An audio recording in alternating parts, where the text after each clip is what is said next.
Hi, അസ്സലാമു അലൈക്കും. ഇന്ന് നമുക്കൊരു കൊഴുവ പീര ഉണ്ടാക്കിയാലോ. പീരക്ക് ആവശ്യമായ സാധനങ്ങൾ: കൊഴുവ, ഇഞ്ചി വെളുത്തുള്ളി ചതച്ചത്, ചെറിയ ഉള്ളി ചതച്ചത്, തേങ്ങ, പച്ചമുളക്, കറിവേപ്പില ചതച്ചത്, പുളിവെള്ളം.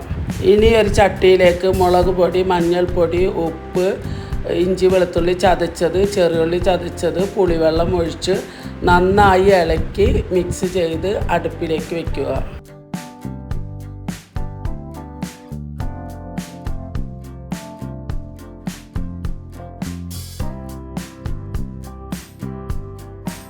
നന്നായി വറ്റിക്കുറുകി വരുമ്പോൾ മീനിടുക.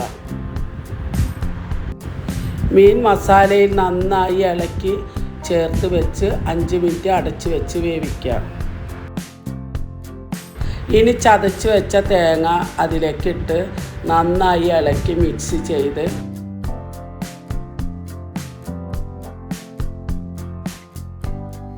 കറിവേപ്പില ഇട്ട് വെളിച്ചെണ്ണ ഒഴിച്ച് ഇറക്കി വെക്കുക. അടിപൊളി കൊഴുവ പീര റെഡി.